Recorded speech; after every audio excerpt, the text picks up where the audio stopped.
Je vous accueille encore une fois dans cette émission Kangoka. Mon nom est Chris Ndikumana. La Bible dit une parole que j'apprécie particulièrement dans Apocalypse 22 verset 14. Il est écrit: heureux ceux qui lavent leurs robes afin d'avoir droit à l'arbre de la vie et d'entrer par les portes dans la ville. Nous avons ici de très bonnes paroles. Il est dit ici: heureux ceux qui lavent leurs robes. Comment lave-t-on sa robe? Je ne sais pas si vous comprenez de quelle sorte de robe il s'agit. Les robes dont on nous parle ici font référence aux actes. Ça veut dire que ta vie a besoin d'être lavée. Comment est-ce qu'on lave sa vie? La vie est lavée dans le sang de Jésus. Quand ta vie sera lavée dans le sang de Jésus, tu t'en réjouiras, cher auditeur, car c'est à cette condition que tu accéderas à l'arbre de vie. Avoir droit à l'arbre de vie veut dire que tu auras la vie éternelle. À toi qui m'écoutes, sans considération de ton pays de résidence, ni de ton âge, de ta race, de ton apparence physique, de ton niveau d'études, ni même de ta taille, heureux sois-tu si tu laves ton habit. Dans la Bible, on parle de laver sa robe. Il faut que tu laves ta vie. Tu as besoin de laver ta vie dans le sang de Jésus afin que tes péchés te soient effacés. Quand tu laves un habit ou ta robe, elle est purifiée de toute saleté. J'aimerais que nous comprenions que les péchés sont considérés comme de la saleté devant Dieu. L'adultère est saleté. Le mensonge, la jalousie et tout ce que tu fais qui est contraire à la parole de Dieu sont saletés. Tu es alors heureux si tu parviens à tout laver dans le sang de Jésus. De la sorte, tu auras la vie éternelle et le droit à l'arbre de vie, et tu pourrais également entrer par les portes de la ville qui est la Nouvelle Jérusalem. Comme il sera agréable pour ceux qui parviendront à entrer dans cette ville. À tout à chacun qui m'écoute, que tu le veuilles ou pas, cette vie terrestre aura une fin. Quand cette vie terrestre aura touché à sa fin, sais-tu qu'il y aura une autre vie qui viendra par la suite. Tu ne peux prétendre à vivre éternellement sur cette terre, c'est impossible. Que tu le veuilles ou pas, tu finiras par quitter cette terre. Toutefois, j'aimerais attirer ton attention sur cette parole de Dieu qui est en train de te préparer en annonçant la vie de grande qualité qui prendra le relais après cette vie terrestre. À vous qui êtes en train de laver vos robes, on n'a pas dit ici ceux qui la verront. La Bible dit ceux qui lavent leurs robes. Le lavage ne se fera pas dans le futur. Le lavage se fait maintenant dans le présent. Heureux donc ceux qui sont en train de laver leur robe. Laver sa robe, ça veut dire vivre dans la parole de Dieu. C'est se repentir et se laver dans le sang de Jésus afin qu'il te purifie et que toute la saleté des péchés te soit ôtée. Cela veut dire que nous sommes acceptés grâce à l'œuvre de Jésus-Christ sur la croix. Cela veut dire que ceux qui lavent leur robe maintenant, à savoir leur vie dans le sang de Jésus, sont heureux. Par contre, ceux qui restent dans la saleté de l'adultère, de la convoitise, du mensonge, de la jalousie, de la haine, ceux qui vivent dans la pornographie, dans les mauvaises choses, dans les choses mensongères, dans ces péchés, tous ceux-là ne sont pas heureux. Ils sont malheureux. Pourquoi le sont-ils? Parce qu'ils n'hériteront point la vie éternelle. Ils n'auront pas droit à l'arbre de vie. Au contraire, ils seront malheureux. Ils iront en enfer. Ils entreront dans la gêne. Ils trouveront des malheurs. Je ne te souhaite point cela, mais si au contraire tu veux recevoir Jésus-Christ comme Seigneur et Sauveur afin de rejoindre le camp des heureux, tu peux appeler au plus 257 76 11 11 73. Si vous résidez au Canada ou aux États-Unis d'Amérique, vous pouvez appeler au 613 462 93 52.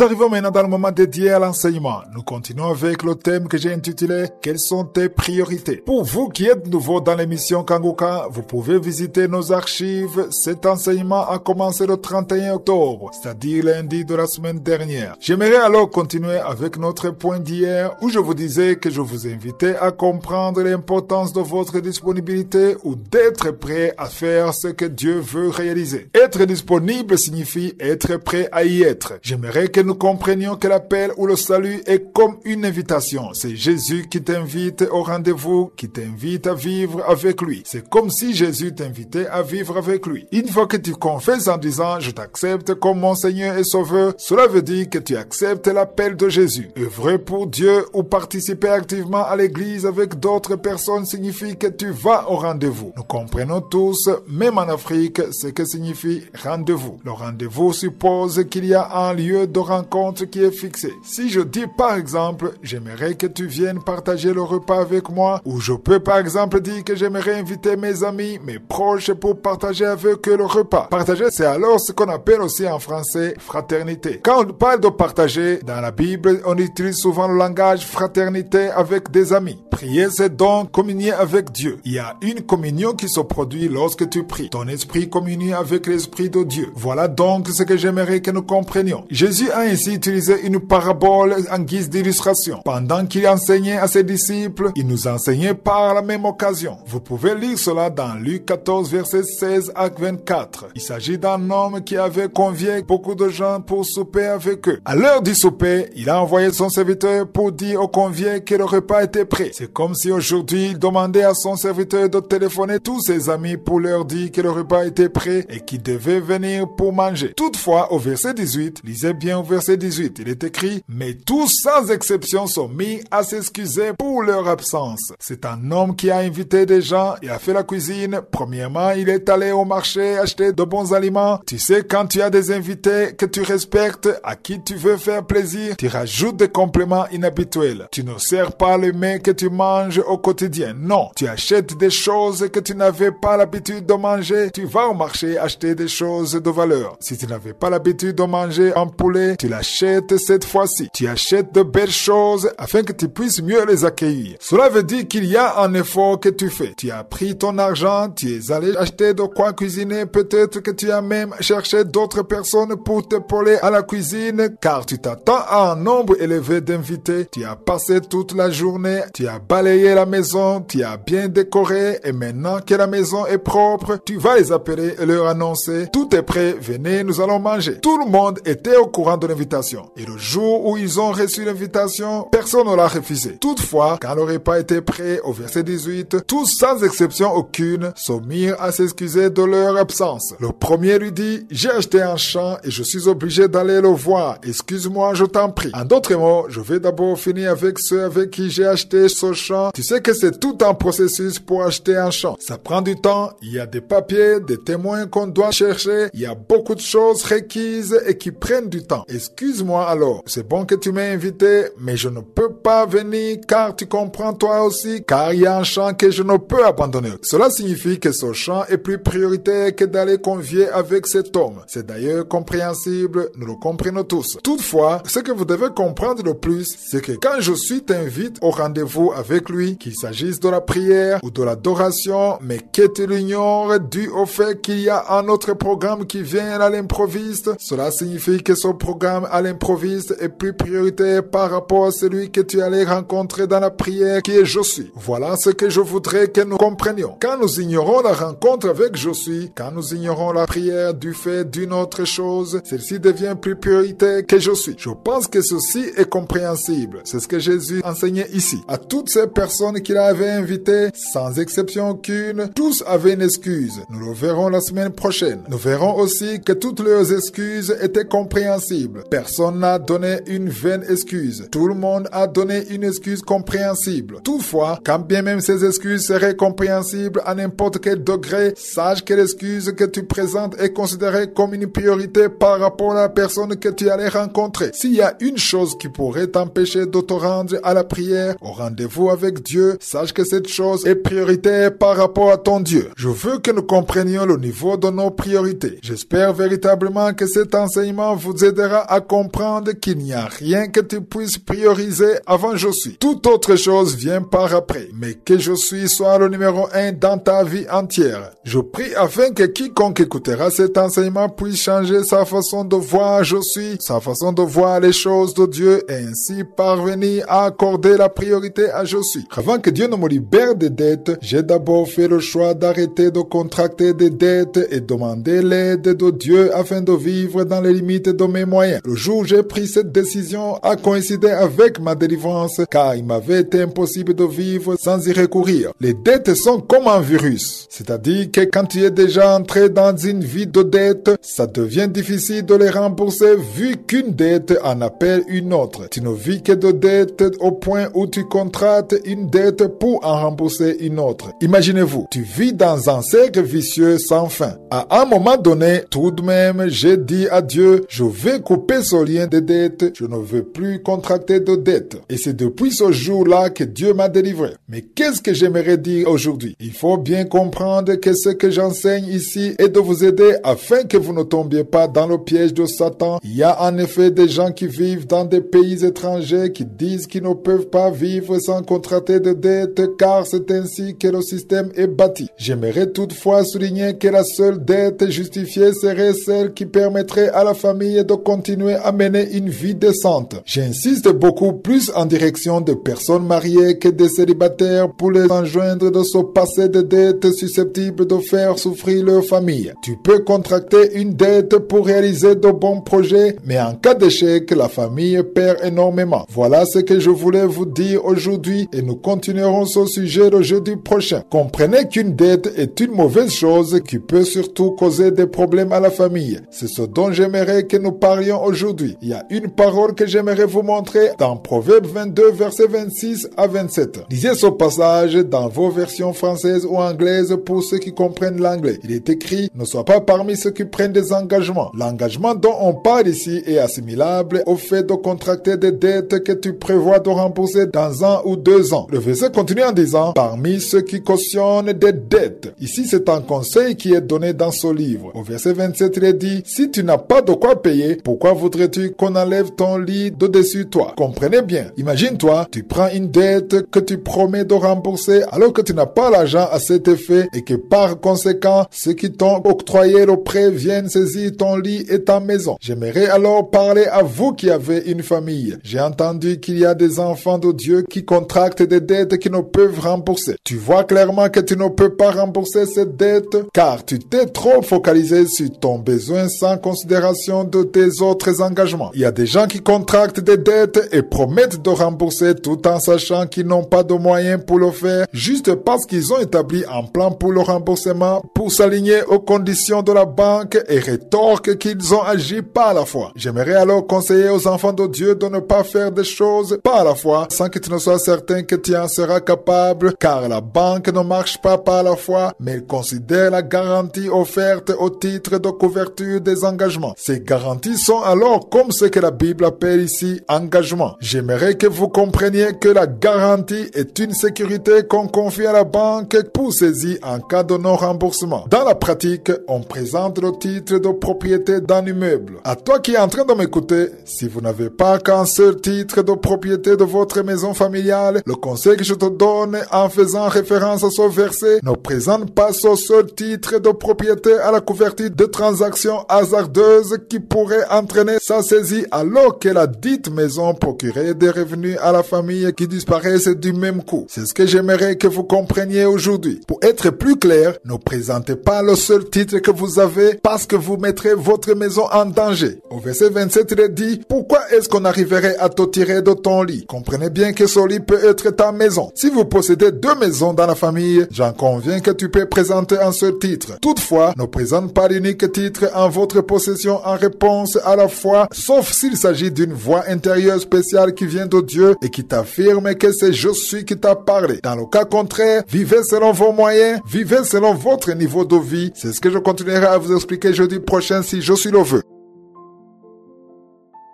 Maintenant à l'enseignement et poursuivons le thème que j'ai intitulé « Quelles sont tes priorités ?» Je vous ai donné un exemple des églises le dimanche, comment la majorité des enfants de Dieu, surtout en Afrique, accusent des retards. Toutefois, ces mêmes personnes qui ne sont pas ponctuelles à l'église le sont à leur travail. C'est ce que je vous ai expliqué. Pourquoi est-ce qu'ils sont ponctuels au travail? Parce que le travail est prioritaire car il leur procure des revenus, mais les choses de Dieu sont souvent méprisées par plusieurs. Il est vrai qu'ils aiment les choses de Dieu, il est vrai qu'ils veulent aller à l'église, mais ils ne trouvent aucune importance à être ponctuels. J'aimerais vous dire que quand vous arrivez à l'heure, ce n'est pas pour plaire au pasteur, car le pasteur a autant besoin que toi d'être ponctuel. C'est ce que nous devons comprendre, surtout en Afrique. Même les pasteurs ont besoin d'être ponctuels, car en Afrique, surtout lors des croisades, on trouve souvent que les pasteurs et les évangélistes ne considèrent pas être tenus à la ponctualité. La ponctualité est une bonne chose. Il ne s'agit pas seulement de venir pendant le moment de louange. Il faut plutôt donner priorité à celui qui vous a invité. C'est-à-dire, je suis. J'ai déjà enseigné un tel enseignement que j'avais intitulé « Enlève d'abord ». Et comme inspiration de cet enseignement, il y a un jour un pasteur américain qui est venu au Burundi. Ça fait déjà plusieurs années, plus de 10 ans. Avec son serviteur de Dieu, nous avions été invités quelque part dans une série de prières où nous avions l'habitude de nous rassembler les mercredis. Les membres de la cellule avaient alors souhaité que le pasteur vienne pour enseigner. Ça fait déjà longtemps. Quand ce pasteur est arrivé, je lui ai dit qu'on l'avait invité quelque part. Il a accepté l'invitation et m'a ensuite demandé l'heure du début de la prière. Je savais que la cellule commençait à 17h30. Je lui ai alors dit que nous devrions aller à 18h30, bien que ce ne fût pas l'heure de commencement. La cellule ne commençait qu'à 17h30. Ce qui m'a poussé à reculer l'heure et que je savais qu'à 17h30, il n'y avait d'habitude que 3 personnes. Le reste des membres arrivaient en retard. Il m'a demandé si c'est l'heure du commencement. Et moi, je lui ai répondu non, on commence à 17h30. Et lui de me dire, je ne veux qu'arriver à l'heure du commencement. J'ai ajouté que quand bien même nous étions à cette heure, il y aurait peu de gens. Et lui de me dire, qu'il soit peu ou nombreux, je ne veux qu'honorer celui qui nous a invités. Ça dit je suis. C'est je suis qui est l'initiateur de cette cellule. Ça veut dire que j'ai besoin d'être ponctuel car je sais que même les anges de Dieu seront à l'heure. J'ai alors été touché par son attitude et mes yeux ont été ouverts. Depuis ce jour, j'ai alors compris que même le dimanche, si le culte commence à 8h ou 9h, les anges de je suis seront au rendez-vous à cette heure que vous vous êtes fixé. Par contre, la plupart des enfants de Dieu ne respectent pas le temps. Il y a des fois où l'heure de culte arrive alors que certains dorment encore, par motif qu'ils ne vivent pas loin du lieu du culte. Ils se disent qu'il n'est pas encore temps, qu'ils vont y aller après que des chants seront finis. Toutefois, vous n'avez pas encore compris que quand vous arrivez à l'heure, vous honorez l'initiateur de ce culte qui est Christ. Je veux que vous compreniez ceci. C'est je suis qui est l'initiateur de cette cérémonie. C'est lui que vous devez vénérer. On arrive à l'heure, pas pour plaire au pasteur ou aux humains, mais juste pour plaire à l'initiateur de cette cérémonie. C'est l'instigateur de l'assemblée qui doit être honoré. Quand on est à l'heure, on honore celui qui nous a donné le rendez-vous. Quand tu vas prier, tu vas au rendez-vous de je suis. Il faut le savoir. C'est tout comme si tu avais un rendez-vous avec quelqu'un quelque part au centre-ville. Si tu donnes priorité à cette personne, tu ne peux pas être en retard. Vaut mieux que ce soit lui qui soit en retard, mais toi tu dois être ponctuel. Car si tu es en retard, c'est comme si tu te plaçais au-dessus de lui. Depuis que j'ai compris l'attitude de ce pasteur face à la ponctualité, ça fait déjà 13 ans, j'ai décidé de ne plus accuser de retard à la prière, sauf en cas de problème insurmontable. À toi aussi qui es en train de m'écouter, j'aimerais que tu apprennes à donner priorité à je suis dans toutes les activités. S'il s'agit d'un séminaire où tu vas rencontrer d'autres enfants de Dieu pour apprendre la parole de Dieu, sache que ce n'est pas le pasteur qui est l'initiateur de ce séminaire, c'est plutôt je suis. Sois alors à l'heure, pas pour recevoir des acclamations ni être respecté, mais pour que dans les cieux on puisse voir que tu as donné priorité à je suis. C'est pourquoi je dispense cet enseignement afin que nous les enfants de Dieu puissions changer, surtout en Afrique. Nous avons en Afrique un défi avec la ponctualité, nous n'avons pas encore intériorisé cela. Toutefois, j'aimerais que nous soyons transformés pour la gloire de je suis, soyons à l'heure pour lui rendre honneur. Chaque lundi, j'ai l'habitude de vous rappeler la devise de Kangoka qui est en 3 points. Premièrement, nous devons accepter la volonté de Dieu même lorsqu'elle est différente de la nôtre. Deuxièmement, nous devons prier tous les jours. Et troisièmement, nous ne devons pas nous lamenter, mais nous devons rendre grâce à Dieu en toutes choses. Aujourd'hui, nous allons nous entretenir à propos du deuxième volet qui est celui de prier tous les jours. Aujourd'hui, je ressens l'impératif de vous entretenir au sujet de la prière, étant donné qu'un bon nombre d'enfants de Dieu sont bâillotés par ici, par là et rencontrent des obstacles dès qu'on leur parle de prière, et spécialement en ce qui est d'entendre la voix de Dieu. Certains enseignements assimilent la prière à une conversation téléphonique qui suppose que les interlocuteurs parlent chacun à leur tour. Toutefois, ce que j'aimerais vous dire et que vous devez par conséquent comprendre, c'est qu'entendre la voix de Dieu ne peut être strictement comparé au fait de capter la voix d'une personne au téléphone. Ce que les gens ne comprennent pas, c'est que Dieu parle de plusieurs façons. Quand on consulte Job 33 verset 14, la Bible nous montre que Dieu parle de plusieurs façons, mais que l'homme n'y prend point garde. Il parle tantôt d'une manière, tantôt d'une autre. Cela veut dire qu'il parle de plusieurs façons diverses. Vous pouvez lire cela dans Job 33 verset 14. Dieu parle alors de plusieurs façons. Dieu peut parler par les songes, Dieu peut parler par la voix intérieure, Dieu peut parler par le moyen de la prophétie, Dieu peut te parler par la voix intérieure pendant que tu marches et que tu entends la voix de Dieu selon la situation que tu traverses en ce moment précis. J'aimerais J'aimerais alors que vous compreniez que quand vous priez, vous ne devez pas nécessairement entendre la voix de Dieu sur le champ. C'est vrai, il y a des gens qui ont cette sensibilité développée à tel point qu'à chaque fois qu'ils prient, ils entendent une voix d'une façon particulière et comprennent qu'il s'agit bien de Dieu. Il y a des gens qui prient et qui reçoivent une vision séance tenante. Toutefois, cela ne veut pas dire que quand on ne reçoit pas de vision ou quand on n'entend pas de voix d'une façon particulière, Dieu n'a pas parlé. Car tu peux entendre la voix de Dieu instantanément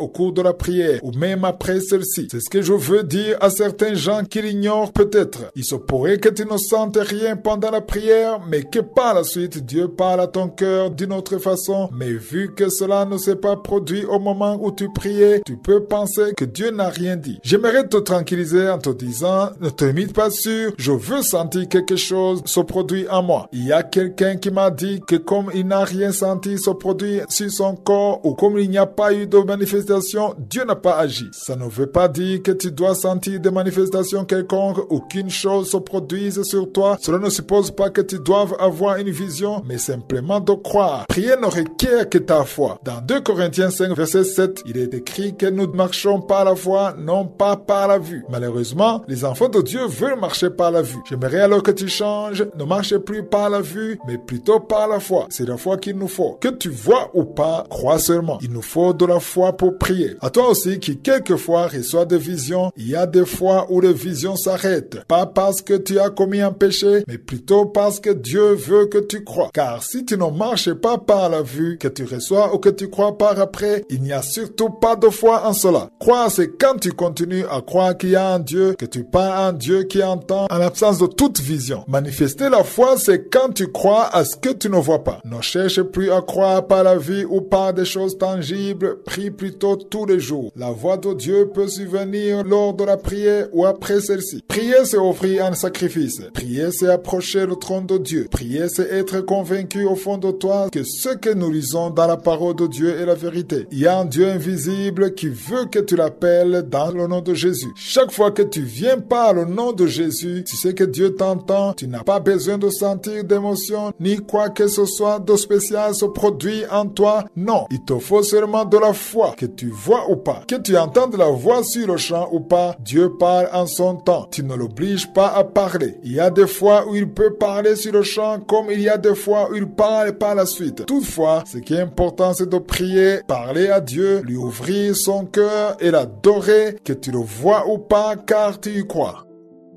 Partie dédiée à l'enseignement et poursuivons avec le thème que j'ai intitulé « Quelles sont tes priorités ?» que nous avons commencé le 31 octobre dernier. Nous avons suffisamment épilogué quand je vous montrais comment l'enfant de Dieu devait être ponctuel. Le problème est que la majorité des enfants de Dieu, surtout en Afrique, ne sont pas ponctuels. Quand une personne est ponctuelle au rendez-vous, cela montre qu'il t'a donné priorité. Si tu as une rencontre avec quelqu'un qui respecte le temps, cela veut dire qu'il t'a donné priorité. Si tu respectes une personne, il te revient de l'attendre au lieu que ce soit l'inverse. Si tu as le temps pour prier le matin, c'est mieux d'adopter une discipline. Si tu as la discipline de te réveiller toujours à la même heure, c'est une chose de grande valeur devant Dieu. Voilà en quoi je souhaiterais que cet enseignement puisse nous aider, que nous bannissions toutes choses qui pourraient nous empêcher d'être ponctuels. L'autre aspect dont nous avons parlé est que quand Dieu t'appelle, tu n'as besoin d'autres excuses. Quand Jésus te demande de venir, c'est qu'il voit que tu as tout le nécessaire pour te présenter. Toutefois, nous les êtres humains ont toujours des excuses à présenter pour expliquer pourquoi nous n'avons pas répondu à l'invitation. Vendredi dernier, nous avons lu la parole que Jésus a enseignée à ses disciples et qui nous concerne aussi. C'est dans Luc 14, verset 16 à 24. Au verset 16, Jésus parlait d'un homme qui avait convié beaucoup de gens, tout comme tu organisais une fête et conviais aujourd'hui des gens pour leur offrir un grand repas. Toutefois, au verset 18, il est écrit que tous unanimement invoquaient des raisons qui faisaient qu'ils n'allaient pas participer à la fête. Cela est alors douloureux qu'après que tu aies invité des gens et qui sont au courant du jour de la fête, après avoir préparé le repas, tu as dépensé ton argent pour acheter de la bonne nourriture au fin de la réception des invités. C'est à l'heure même du repas qu'ils te disent qu'ils ne vont pas venir. J'aimerais donc que nous comprenions que quand je suis appelé, n'y va pas comme ces conviés qui présentent des excuses pour justifier leur absence. Quand je suis appelé, tu n'as n'as aucune excuse à présenter. Tu ne dois que répondre à l'appel. C'est-à-dire que tu dois ôter de ton chemin tout ce qui pourrait t'empêcher de répondre à cet appel. Quand tu ne réponds pas à l'invitation, ça signifie que ce qui a fait que tu sois absent est plus prioritaire que cette invitation. Si tu m'as invité de partager le repas avec toi, mais que je te dis, excuse-moi, je suis obligé d'aller voir un champ que je vais acheter, je vais rencontrer les vendeurs de ce champ afin que nous finissions tout le processus d'achat. Cela signifierait que ce champ est plus prioritaire en comparaison de ton invitation. J'aimerais que nous comprenions que quand tu ne vas pas à l'église prier le dimanche, que tu ne te présentes plus dans les croisades qui s'organisent, alors qu'avant tu y participais, cela veut dire qu'il y a quelque chose qui est devenu plus prioritaire que la prière à l'église. Je m'adresse aux gens qui priaient beaucoup avant de trouver un travail. Je l'ai déjà vu. Il y a des gens qui, du temps de leur chômage, allaient toujours à l'église pour prier et se soucier aussi de l'œuvre de Dieu. Ils étaient toujours là. Mais qu'une fois que Dieu les a bénis, on ne les a plus vus à l'église. Il y a des gens pareils dans l'église. Certains participaient dans les cellules, mais aujourd'hui ils ont disparu. Ils venaient à l'église prier les dimanches, mais aujourd'hui ils ne viennent plus. Quand on leur demande pourquoi ils ne viennent plus à l'église, ils répondent « J'ai beaucoup de travail ». Voyez-vous cette réponse? J'ai beaucoup de travail. Si tu as alors beaucoup de travail qui t'empêche de fréquenter l'église, que tu ne te réveilles plus le matin pour prier, il y a des gens qui ne prient plus dès lors qu'ils ont trouvé du travail arguant qu'ils sont débordés car dormant tard la nuit, ce qui affecte l'heure du réveil le lendemain et il ne leur reste plus le temps de se précipiter à la hâte et retrouver leur travail. Quand un travail t'empêche de prier, d'approcher Dieu, de lire sa parole alors que tu le faisais avant de trouver le travail, cela signifie que ce travail est venu t'éloigner de Dieu. Voilà ce que je veux que nous comprenions, que tu dois croire et fixer tes yeux sur Dieu. Ceci est arrivé aux Israélites. Au moment de quitter l'Égypte,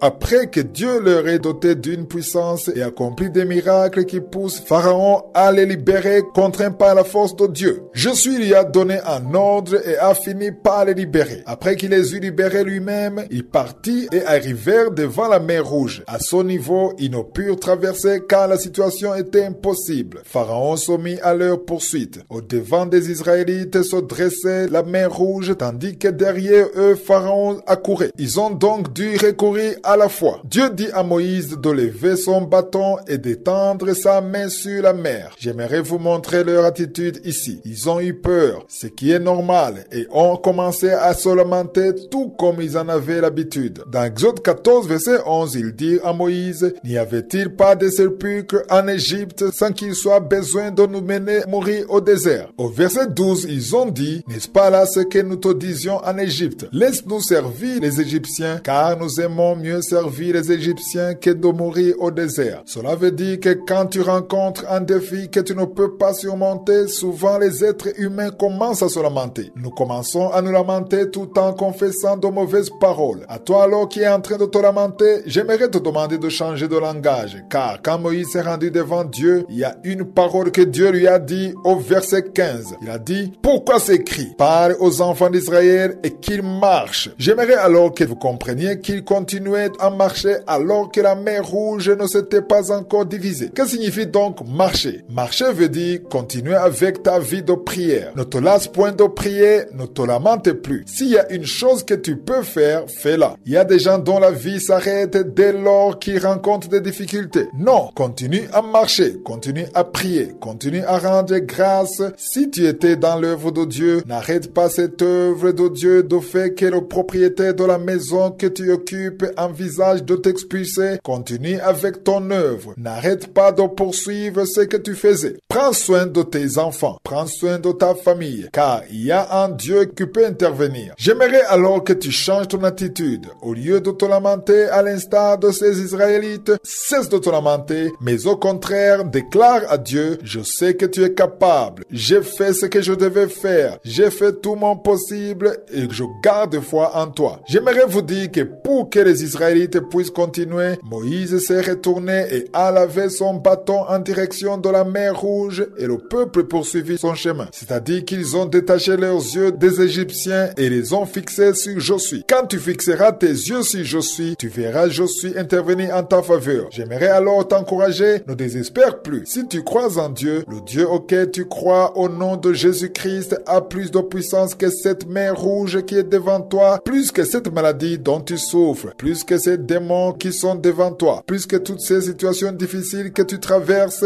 il n'y a aucune situation qui puisse être impossible à Je suis. Arrêtons de désespérer. Il est vrai que tu n'entends aucune voix, tu ne vois même pas comment tu comptes t'en sortir, mais est-ce que tu crois? Voici la question que je te pose. Est-ce que tu crois? Est-ce que tu as la foi? J'aimerais alors que tu manifestes ta foi. Si tu crois, retourne prier. À vous qui aviez abandonné la prière, retournez-y, repentez-vous des mauvaises paroles que vous avez proférées et dites-vous, dès aujourd'hui, je vais manifester la foi, car Je suis te connaît, il t'aime. Il t'a offert son Fils unique, Jésus-Christ, et toutes autres choses te seront données par-dessus.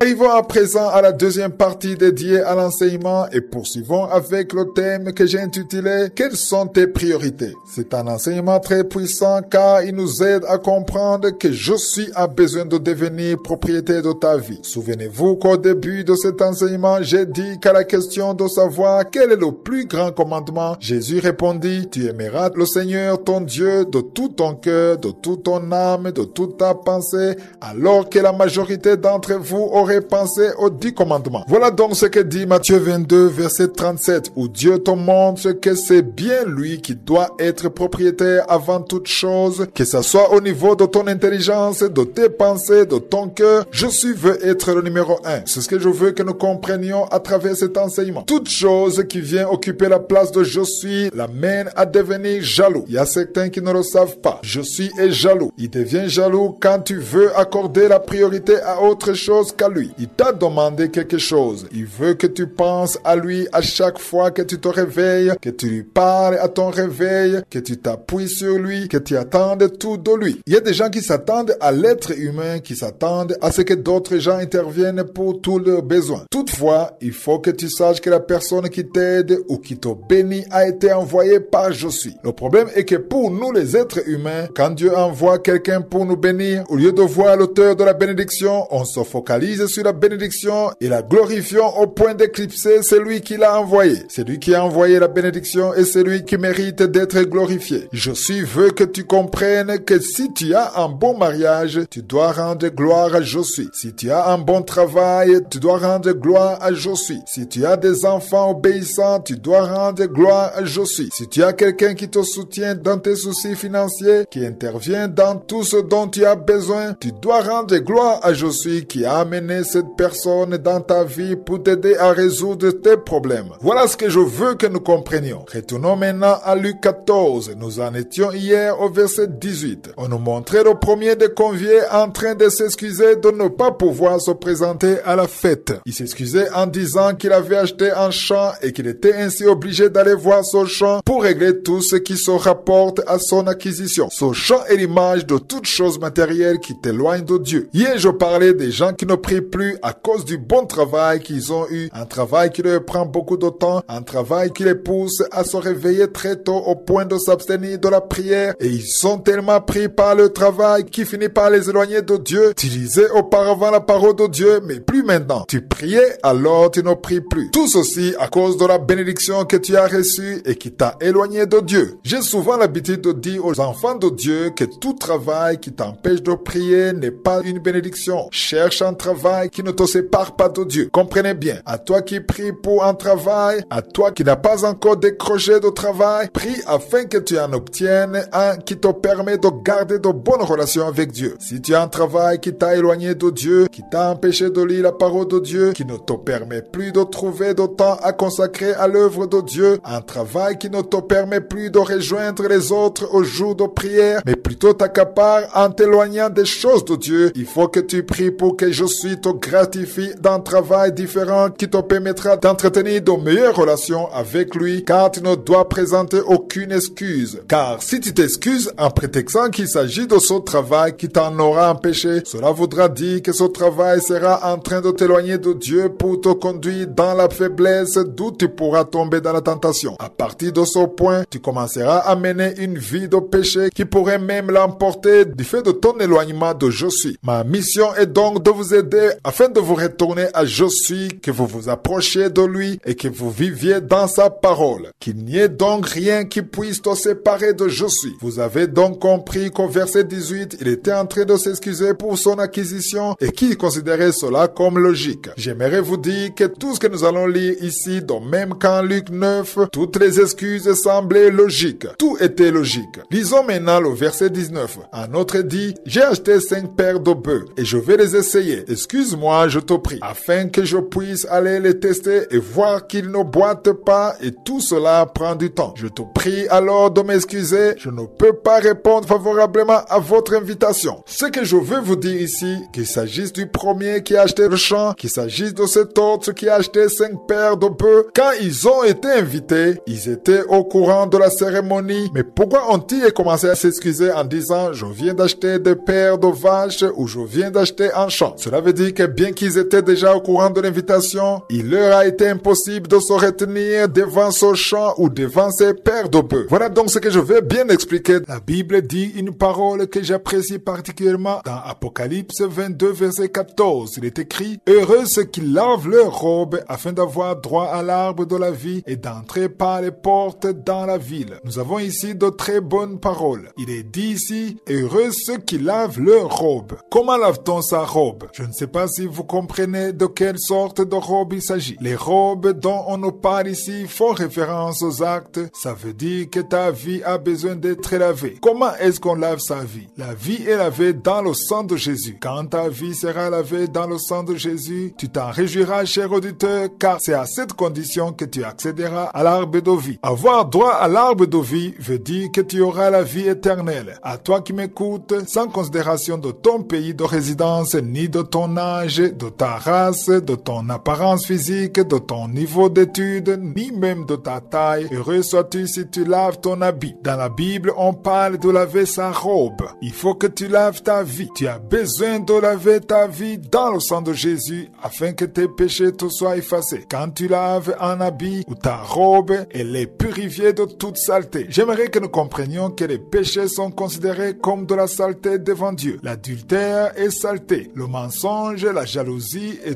tout ce que tu fais qui est contraire à la parole de Dieu sont saletés. Tu es alors heureux si tu parviens à tout laver dans le sang de Jésus. De la sorte, tu auras la vie éternelle et le droit à l'arbre de vie, et tu pourrais également entrer par les portes de la ville qui est la Nouvelle Jérusalem. Comme il sera agréable pour ceux qui parviendront à entrer dans cette ville. À tout un chacun qui m'écoute, que tu le veuilles ou pas, cette vie terrestre aura une fin. Quand cette vie terrestre aura touché à sa fin, sais-tu qu'il y aura une autre vie qui viendra par la suite? Tu ne peux prétendre à vivre éternellement sur cette terre, c'est impossible. Que tu le veuilles ou pas, tu finiras par quitter cette terre. Toutefois, j'aimerais attirer ton attention sur cette parole de Dieu qui est en train de te préparer en annonçant la vie de grande qualité qui prendra le relais après cette vie terrestre. À vous qui êtes en train de laver vos robes, on n'a pas dit ici ceux qui laveront. La Bible dit ceux qui lavent leurs robes. Le lavage ne se fera pas dans le futur. Le lavage se fait maintenant dans le présent. Heureux donc ceux qui sont en train de laver leurs robes. Laver sa robe, ça veut dire vivre dans la parole de Dieu. C'est se repentir et se laver dans le sang de Jésus afin qu'il te purifie et que toute la saleté des péchés te soit ôtée. Cela veut dire que nous sommes acceptés grâce à l'œuvre de Jésus-Christ sur la croix. Cela veut dire que ceux qui lavent leurs robes maintenant, à savoir leur vie dans le sang de Jésus, sont heureux. Par contre, ceux qui restent dans la saleté de l'adultère, de la convoitise, du mensonge, de la jalousie, de la haine, ceux qui vivent dans la pornographie, dans les mauvaises choses, dans les choses mensongères, dans ces péchés, tous ceux-là ne sont pas heureux. Ils sont malheureux. Pourquoi le sont-ils? Parce qu'ils n'hériteront point la vie éternelle. Ils n'auront pas droit à l'arbre de vie. Au contraire, ils seront malheureux. Ils iront en enfer. Ils entreront dans la gêne. Ils trouveront des malheurs. Je ne te souhaite point cela, mais si au contraire tu veux recevoir Jésus-Christ comme Seigneur et Sauveur afin de rejoindre le camp des heureux, tu peux appeler au plus 257 76 11 11 73. Si vous résidez au Canada ou aux États-Unis d'Amérique, vous pouvez appeler au 613 462 93 52. Nous arrivons maintenant dans le moment dédié à l'enseignement. Nous continuons avec le thème que j'ai intitulé « Quelles sont tes priorités ?» Pour vous qui êtes nouveaux dans l'émission Kanguka, vous pouvez visiter nos archives. Cet enseignement a commencé le 31 octobre, c'est-à-dire lundi de la semaine dernière. J'aimerais alors continuer avec notre point d'hier où je vous disais que je vous invitais à comprendre l'importance de votre disponibilité ou d'être prêt à faire ce que Dieu veut réaliser. Être disponible signifie être prêt à y être. J'aimerais que nous comprenions que l'appel ou le salut est comme une invitation. C'est Jésus qui t'invite au rendez-vous, qui t'invite à vivre avec lui. C'est comme si Jésus t'invitait à vivre avec lui. Une fois que tu confesses en disant « Je t'accepte comme mon Seigneur et Sauveur », cela veut dire que tu acceptes l'appel de Jésus. Œuvrer pour Dieu ou participer activement à l'église avec d'autres personnes signifie que tu vas au rendez-vous. Nous comprenons tous, même en Afrique, ce que signifie rendez-vous. Le rendez-vous suppose qu'il y a un lieu de rencontre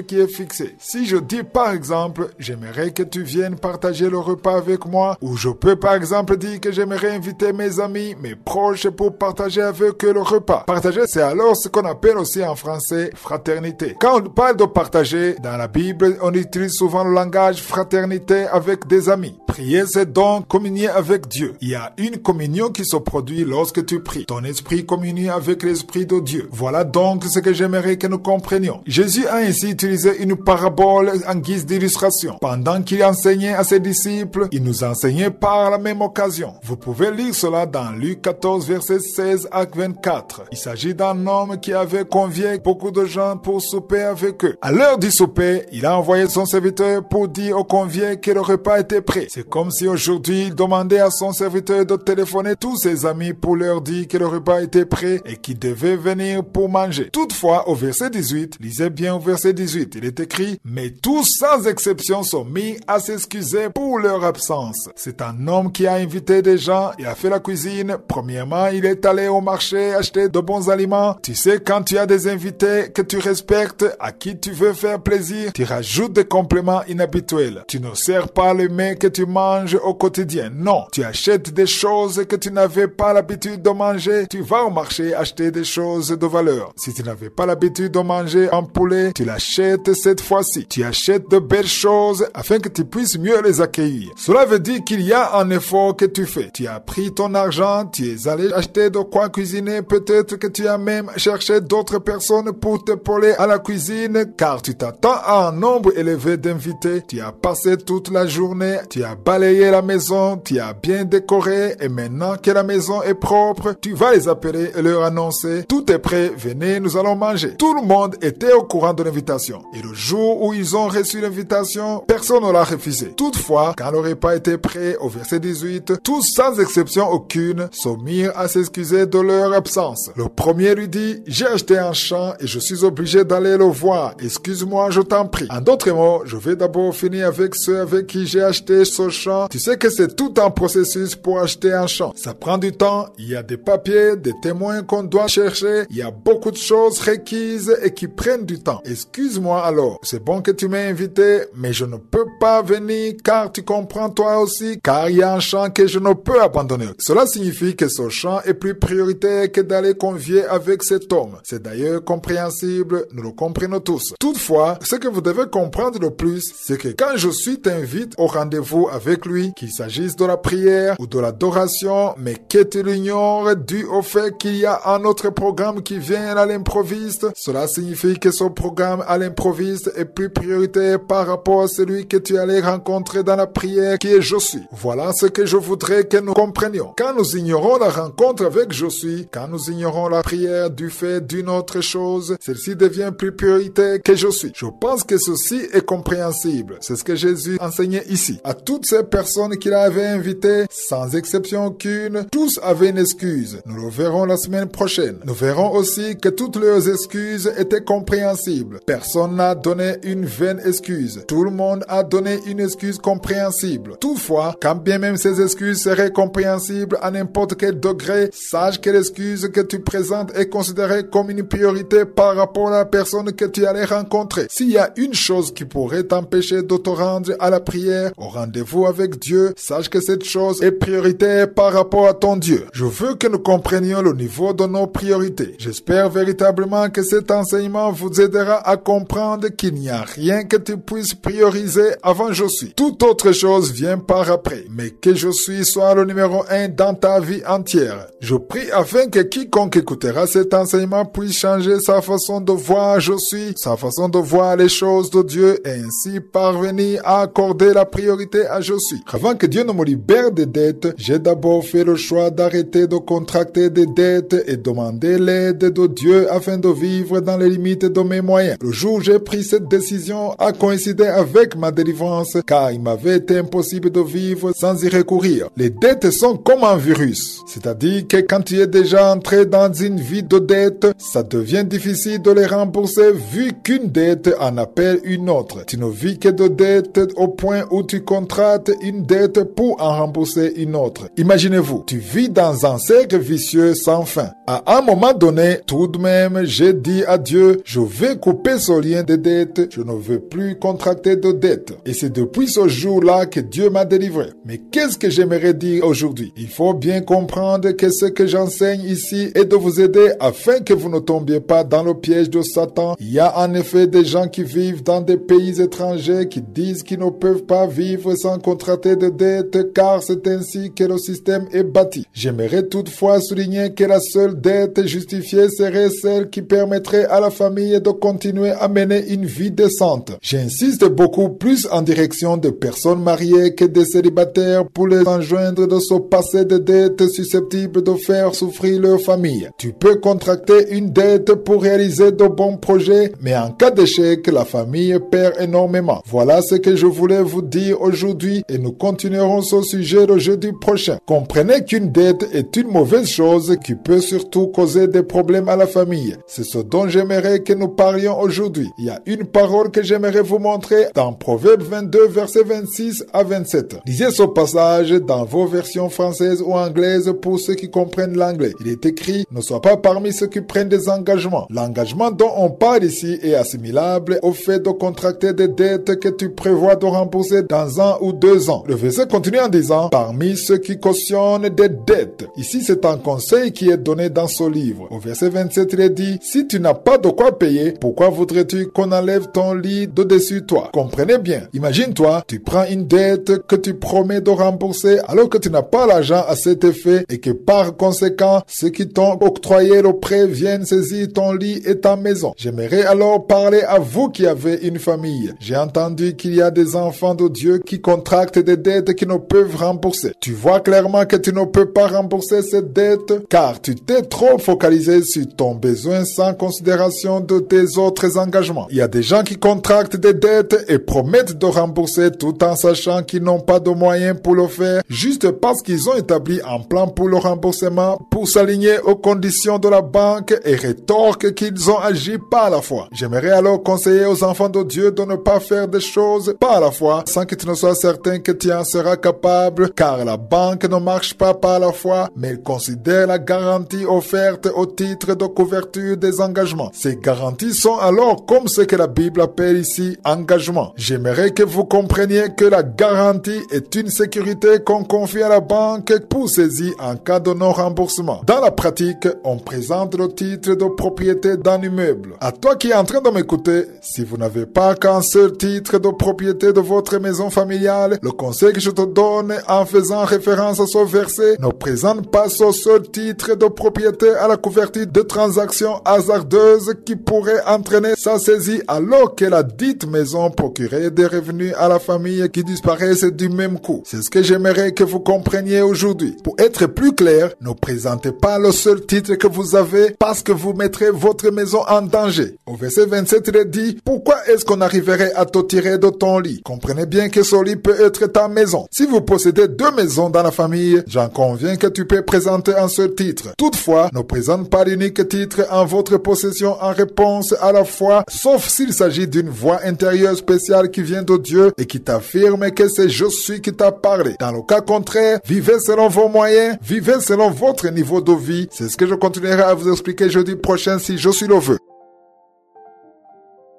Maintenant à l'enseignement et poursuivons le thème que j'ai intitulé « Quelles sont tes priorités ?» Je vous ai donné un exemple des églises le dimanche, comment la majorité des enfants de Dieu, surtout en Afrique, accusent des retards. Toutefois, ces mêmes personnes qui ne sont pas ponctuelles à l'église le sont à leur travail. C'est ce que je vous ai expliqué. Pourquoi est-ce qu'ils sont ponctuels au travail? Parce que le travail est prioritaire car il leur procure des revenus, mais les choses de Dieu sont souvent méprisées par plusieurs. Il est vrai qu'ils aiment les choses de Dieu, il est vrai qu'ils veulent aller à l'église, mais ils ne trouvent aucune importance à être ponctuels. J'aimerais vous dire que quand vous arrivez à l'heure, ce n'est pas pour plaire au pasteur, car le pasteur a autant besoin que toi d'être ponctuel. C'est ce que nous devons comprendre, surtout en Afrique. Même les pasteurs ont besoin d'être ponctuels, car en Afrique, surtout lors des croisades, on trouve souvent que les pasteurs et les évangélistes ne considèrent pas être tenus à la ponctualité. La ponctualité est une bonne chose. Il ne s'agit pas seulement de venir pendant le moment de louange, il faut plutôt donner priorité à celui qui vous a invité, c'est-à-dire je suis. J'ai déjà enseigné un tel enseignement que j'avais intitulé « Enlève d'abord ». Et comme inspiration de cet enseignement, il y a un jour un pasteur américain qui est venu au Burundi, ça fait déjà plusieurs années, plus de 10 ans. Avec son serviteur de Dieu, nous avions été invités quelque part dans une cellule de prière où nous avions l'habitude de nous rassembler les mercredis. Les membres de la cellule avaient alors souhaité que le pasteur vienne pour enseigner. Ça fait déjà longtemps. Quand son pasteur est arrivé, je lui ai dit qu'on l'avait invité quelque part. Il a accepté l'invitation et m'a ensuite demandé l'heure du début de la prière. Je savais que la cellule commençait à 17h30. Je lui ai alors dit que nous devrions aller à 18h30, bien que ce ne fût pas l'heure de commencement. La cellule ne commençait qu'à 17h30, ce qui m'a poussé à reculer l'heure et que je savais qu'à 17h30, il n'y avait d'habitude que 3 personnes, le reste des membres arrivaient en retard. Il m'a demandé si c'est l'heure du commencement et moi je lui ai répondu non, on commence à 17h30. Et lui de me dire, je ne veux qu'arriver à l'heure du commencement. J'ai ajouté que quand bien même nous étions à cette heure, il y aurait peu de gens. Et lui de me dire, qu'il soit peu ou nombreux, je ne veux qu'honorer celui qui nous a invités. Ça dit je suis. C'est je suis qui est l'initiateur de cette cellule. Ça veut dire que j'ai besoin d'être ponctuel car je sais que même les anges de Dieu seront à l'heure. J'ai alors été touché par son attitude et mes yeux ont été ouverts. Depuis ce jour, j'ai alors compris que même le dimanche, si le culte commence à 8h ou 9h, les anges de je suis seront au rendez-vous à cette heure que vous vous êtes fixé. Par contre, la plupart des enfants de Dieu ne respectent pas le temps. Il y a des fois où l'heure de culte arrive alors que certains dorment encore, par motif qu'ils ne vivent pas loin du lieu du culte. Ils se disent qu'il n'est pas encore temps, qu'ils vont y aller après que des chants seront finis. Toutefois, vous n'avez pas encore compris que quand vous arrivez à l'heure, vous honorez l'initiateur de ce culte qui est Christ. Je veux que vous compreniez ceci. C'est je suis qui est l'initiateur de cette cérémonie, c'est lui que vous devez vénérer. On arrive à l'heure, pas pour plaire au pasteur ou aux humains, mais juste pour plaire à l'initiateur de cette cérémonie. C'est l'instigateur de l'assemblée qui doit être honoré. Quand on est à l'heure, on honore celui qui nous a donné le rendez-vous. Quand tu vas prier, tu vas au rendez-vous de je suis, il faut le savoir. C'est tout comme si tu avais un rendez-vous avec quelqu'un quelque part au centre-ville. Si tu donnes priorité à cette personne, tu ne peux pas être en retard. Vaut mieux que ce soit lui qui soit en retard, mais toi tu dois être ponctuel. Car si tu es en retard, c'est comme si tu te plaçais au-dessus de lui. Depuis que j'ai compris l'attitude de ce pasteur face à la ponctualité, ça fait déjà 13 ans, j'ai décidé de ne plus accuser de retard à la prière, sauf en cas de problème insurmontable. À toi aussi qui es en train de m'écouter, j'aimerais que tu apprennes à donner priorité à je suis dans toutes les activités. S'il s'agit d'un séminaire où tu vas rencontrer d'autres enfants de Dieu pour apprendre la parole de Dieu, sache que ce n'est pas le pasteur qui est l'initiateur de ce séminaire, c'est plutôt je suis. Sois alors à l'heure, pas pour recevoir des acclamations ni être respecté, mais pour que dans les cieux on puisse voir que tu as donné priorité à je suis. C'est pourquoi je dispense cet enseignement afin que nous les enfants de Dieu puissions changer, surtout en Afrique. Nous avons en Afrique un défi avec la ponctualité, nous n'avons pas encore intériorisé cela. Toutefois, j'aimerais que nous soyons transformés pour la gloire de je suis, soyons à l'heure pour lui rendre honneur. Chaque lundi, j'ai l'habitude de vous rappeler la devise de Kangoka qui est en 3 points. Premièrement, nous devons accepter la volonté de Dieu même lorsqu'elle est différente de la nôtre. Deuxièmement, nous devons prier tous les jours. Et troisièmement, nous ne devons pas nous lamenter, mais nous devons rendre grâce à Dieu en toutes choses. Aujourd'hui, nous allons nous entretenir à propos du deuxième volet qui est celui de prier tous les jours. Aujourd'hui, je ressens l'impératif de vous entretenir au sujet de la prière, étant donné qu'un bon nombre d'enfants de Dieu sont bâillotés par ici, par là et rencontrent des obstacles dès qu'on leur parle de prière, et spécialement en ce qui est d'entendre la voix de Dieu. Certains enseignements assimilent la prière à une conversation téléphonique qui suppose que les interlocuteurs parlent chacun à leur tour. Toutefois, ce que j'aimerais vous dire et que vous devez par conséquent comprendre, c'est qu'entendre la voix de Dieu ne peut être strictement comparé au fait de capter la voix d'une personne au téléphone. Ce que les gens ne comprennent pas, c'est que Dieu parle de plusieurs façons. Quand on consulte Job 33 verset 14, la Bible nous montre que Dieu parle de plusieurs façons, mais que l'homme n'y prend point garde. Il parle tantôt d'une manière, tantôt d'une autre. Cela veut dire qu'il parle de plusieurs façons diverses. Vous pouvez lire cela dans Job 33 verset 14. Dieu parle alors de plusieurs façons. Dieu peut parler par les songes, Dieu peut parler par la voix intérieure, Dieu peut parler par le moyen de la prophétie, Dieu peut te parler par la voix intérieure pendant que tu marches et que tu entends la voix de Dieu selon la situation que tu traverses en ce moment précis. J'aimerais alors que vous compreniez que quand vous priez, vous ne devez pas nécessairement entendre la voix de Dieu sur le champ. C'est vrai, il y a des gens qui ont cette sensibilité développée à tel point qu'à chaque fois qu'ils prient, ils entendent une voix d'une façon particulière et comprennent qu'il s'agit bien de Dieu. Il y a des gens qui prient et qui reçoivent une vision séance tenante. Toutefois, cela ne veut pas dire que quand on ne reçoit pas de vision ou quand on n'entend pas de voix d'une façon particulière, Dieu n'a pas parlé. Car tu peux entendre la voix de Dieu instantanément au cours de la prière ou même après celle-ci. C'est ce que je veux dire à certains gens qui l'ignorent peut-être. Il se pourrait que tu ne sentes rien pendant la prière, mais que par la suite Dieu parle à ton cœur d'une autre façon. Mais vu que cela ne s'est pas produit au moment où tu priais, tu peux penser que Dieu n'a rien dit. J'aimerais te tranquilliser en te disant, ne te limite pas sur, je veux sentir quelque chose se produire en moi. Il y a quelqu'un qui m'a dit que comme il n'a rien senti se produire sur son corps ou comme il n'y a pas eu de manifestation, Dieu n'a pas agi. Ça ne veut pas dire que tu dois sentir des manifestations quelconques ou qu'une chose se produise sur toi. Cela ne suppose pas que tu doives avoir une vision, mais simplement de croire. Prier ne requiert que ta foi. Dans 2 Corinthiens 5 verset 7, il est écrit que nous marchons par la foi, non pas par la vue. Malheureusement, les enfants de Dieu veulent marcher par la vue. J'aimerais alors que tu changes, ne marche plus par la vue, mais plutôt par la foi. C'est la foi qu'il nous faut. Que tu vois ou pas, crois seulement. Il nous faut de la foi pour prier. À toi aussi qui quelquefois reçoit des visions, il y a des fois où les visions s'arrêtent. Pas parce que tu as commis un péché, mais plutôt parce que Dieu veut que tu crois. Car si tu ne marches pas par la vue, que tu reçois ou que tu crois par après, il n'y a surtout pas de foi en cela. Croire, c'est quand tu continues à croire qu'il y a un Dieu, que tu parles à un Dieu qui entend en l'absence de toute vision. Manifester la foi, c'est quand tu crois à ce que tu ne vois pas. Ne cherche plus à croire par la vie ou par des choses tangibles, prie plutôt tous les jours. La voix de Dieu peut survenir lors de la prière ou après celle-ci. Prier, c'est offrir un sacrifice. Prier, c'est approcher le trône de Dieu. Prier, c'est être convaincu au fond de toi que ce que nous lisons dans la parole de Dieu est la vérité. Il y a un Dieu invisible qui veut que tu l'appelles dans le nom de Jésus. Chaque fois que tu viens par le nom de Jésus, tu sais que Dieu t'entend. Tu n'as pas besoin de sentir d'émotion ni quoi que ce soit de spécial se produit en toi. Non, il te faut seulement de la foi. Que tu vois ou pas, que tu entendes la voix sur le champ ou pas, Dieu parle en son temps. Tu ne l'obliges pas à parler. Il y a des fois où il peut parler sur le champ comme il y a des fois où il parle par la suite. Toutefois, ce qui est important, c'est de prier, parler à Dieu, lui ouvrir son cœur et l'adorer, que tu le vois ou pas, car tu y crois.